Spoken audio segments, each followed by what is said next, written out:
Hey, what's going on, guys? It's Dan here, and today I'm just going to be doing a quick, I guess you could say, garage review. I'm just going to kind of show you guys what I have in my garage so you guys can kind of get an idea for what is going to be coming in the future.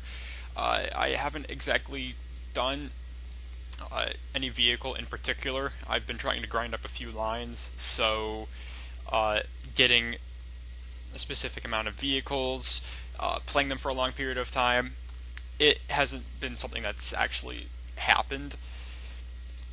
But one thing I will state is that I found another gift card, cashed it in, got more gold, and acquired two more premium vehicles.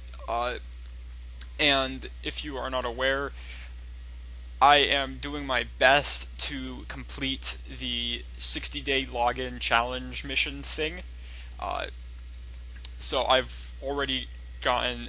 I'm on track right now. So uh, what you got for the 30-day thing was the T7 combat car. So I have that. Only done 2 battles in it. It's not really my favorite machine, but I have it just in case for some reason I need it. You guys already know that I have the TOG, the premium tier 6 British heavy tank. I love this machine, but I for some reason have stopped playing it recently. I guess it's just because I've been trying to grind out different machines, and playing this hasn't been exactly what I needed to do. So you guys also remember I had the SU-100Y, the super awesome tier 6 Russian tank destroyer, the one with this monstrous gun. I will be doing a review on this tank as soon as I reach 200 battles, which should be by next week, hopefully.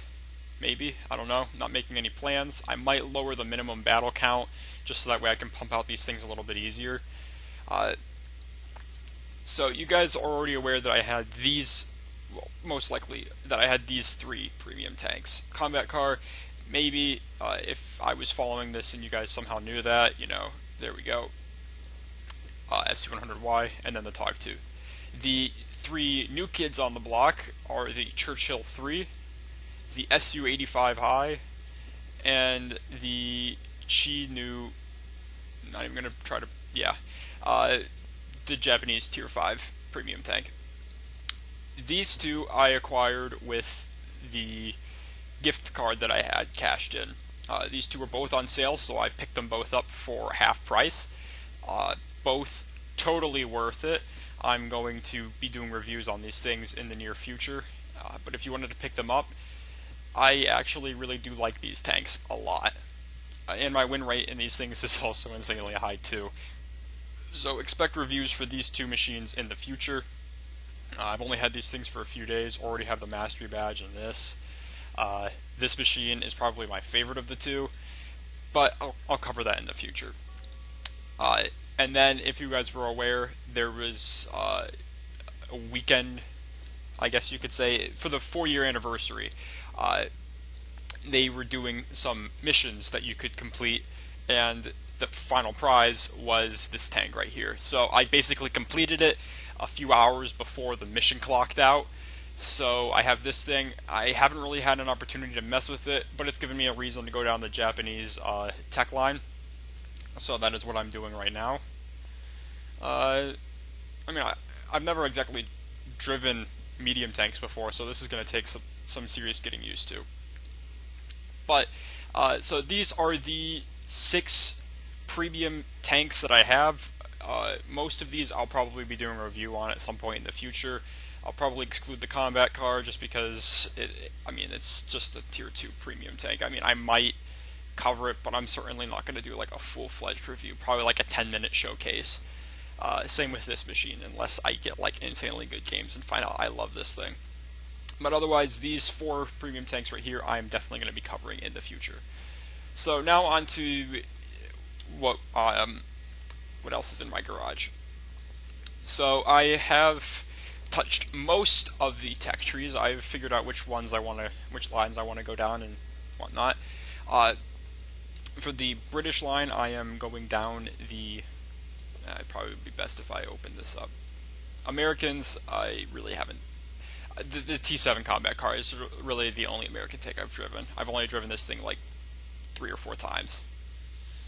But the British line, I am going down the medium line, the original medium line to get to, well, preferably, I was wanting to get to these two tanks right here, just because I've heard good things about these machines, so might as well go for them. And I'm just at tier 3 right now. Haven't really touched this machine in a while since I got the two tier 5 premium tanks that I was just telling you guys about. I'll probably get back into this eventually. Germans, I am going down the light tank line.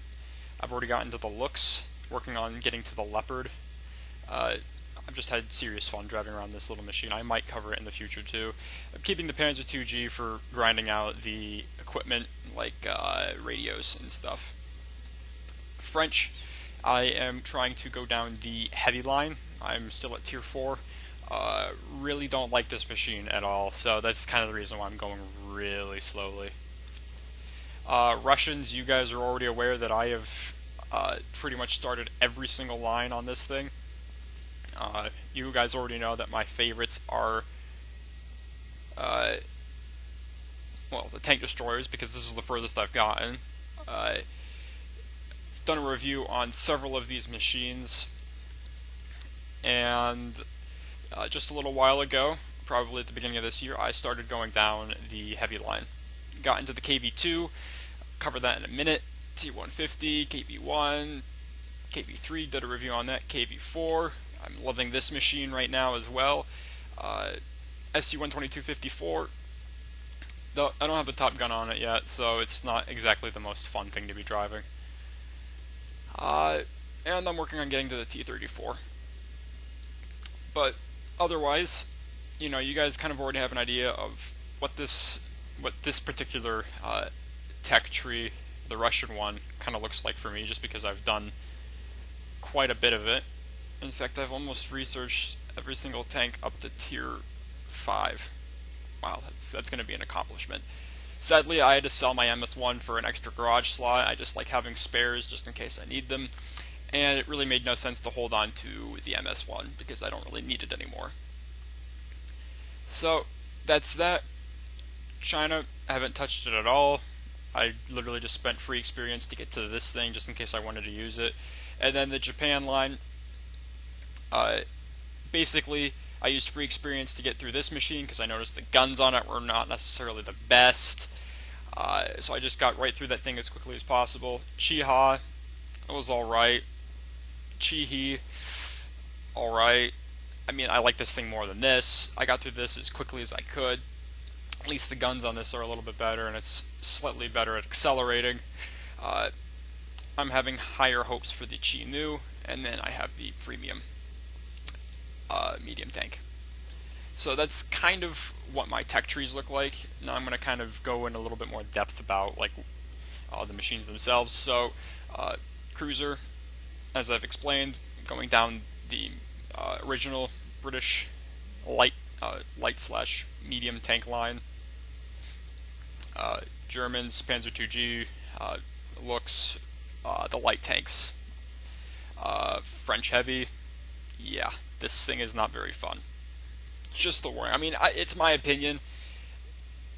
It's just not very good. Just because the gun is the same thing you've had on the tier 3, except I think it fires slightly faster. It's very slow.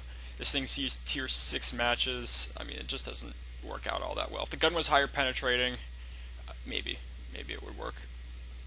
T50, kind of have this thing for grinding out to get to the T34. KV1, my crew is in the Churchill 3. I love this tank. It is a lot of fun to drive. If you're just new to like driving heavy tanks or just new to the game in general, this is probably a very safe tank to go towards, just because it's got good armor. It's really easy to bounce things. The gun on it is all right. You know, overall, it's a very, I guess you could say, yeah, it's a friendly tank for beginners. So if you don't know exactly what line you want to go down, go to the KV1 first, just kind of get a feel for how the game goes, and then you can branch off from there. So KV1, like this tank. KV2. This thing is a box of laughs. I love driving this thing, even though I'm not very good at it. It's those rare occasions where you absolutely nuke the enemy, and you just sit there laughing because you destroyed an enemy heavy tank with one shot. Done that several times, over 950 damage. This thing is hilarious whenever it penetrates. And I spent some gold to get this permanently on the side. That's a snow leopard, just because those are my favorite things, like animals. Don't ask why, I just think they're pretty awesome. Sold the T150, I just needed the extra space and the money to get the KV4, but KV3, I've done a review on this machine.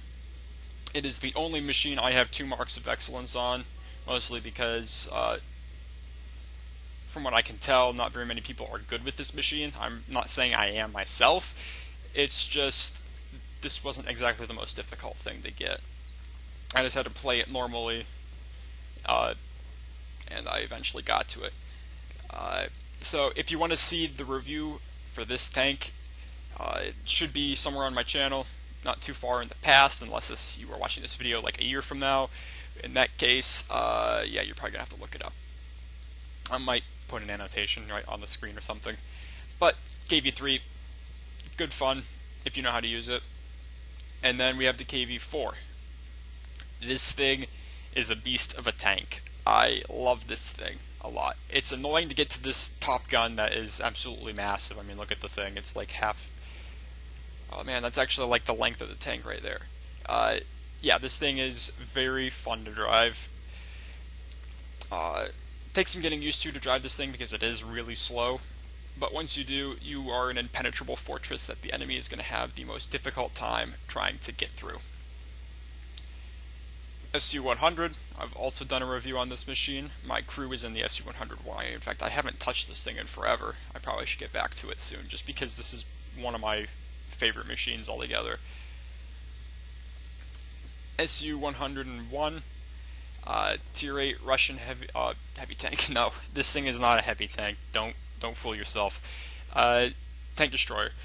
I actually happen to like this machine quite a bit. Grinding out the Top Gun was a little bit more difficult. Otherwise, I kind of like this thing. The SU-122-54, as I've said, I haven't really done much with this tank itself. It's just... It's a Tier 9 tank destroyer. It's more maneuverable than its predecessors, but it's not as fast. Armor isn't as good. Rate of fire with this gun in particular, which is the same one on the Top Gun on the SU-101, fires faster, but the Top Gun on this machine does more damage and has higher penetration, which is what I'm trying to work towards. From what I've done with it, I kind of like it. It's much like its predecessors in the fact that it is far more maneuverable than your average tank destroyer. I haven't had enough experience with it though, just because I'm not too good with it yet. SU-26, I literally just bought this thing yesterday. I've done 2 matches in it, and that's about it. I mean, it's got a turret, which is nice. I don't have the Top Gun on it yet. I haven't really done anything with this machine yet. Stuttering, stumbling, stuff. I mean, it's just an artillery piece, low-tier artillery piece. There's nothing really too special about it except for the turret, which is fully traversable, so you can go the whole way around. So there's that. And last but not least, we have the Type 1 Chihi, Tier 4 medium tank, Japanese. I've done a few battles in it. Nothing really special about it.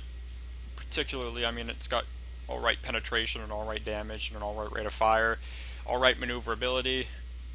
It's just kind of meh all the way around. I guess I'm just not too good at driving medium tanks, but I mean, I could be doing worse, I guess. And yep, that's about it. So those are the tanks that I plan on either doing reviews in the future, maybe mentioning. I have possibly maybe going to do like videos on them if I actually get any good games that are worth showing. And things that you're just going to see me progressing through in the future. Odds are quite a few of these tanks aren't going to be here the next time, unless I specifically mentioned that I loved them, mostly because I'm trying to find the ones that are at least somewhat good to keep and, keep playing. So that's that. Also, I've joined a clan. Just felt like I should do that. I got an invite, decided to accept it. So there we go. I'm in a clan now. And I guess that's about it. I mean, I just kind of wanted to show you guys what you could be seeing in the future. And I've still got 5 extra slots left over, so there's a good chance you're going to see quite a few new tanks. Otherwise, what you see is probably what's going to still be here the next time. So if you guys want to see reviews on any of these machines that I already have, please let me know, and I'd be willing to showcase them in some kind of review in the future. If not, that's completely alright too. I mean, this is just kind of a video to show that I'm still monitoring my channel and putting things up until I can get either good games or a review put together. So, I'd like to thank you guys for watching, and be expecting reviews of these 2 machines in the near future. So yeah, see you guys next time. Take care.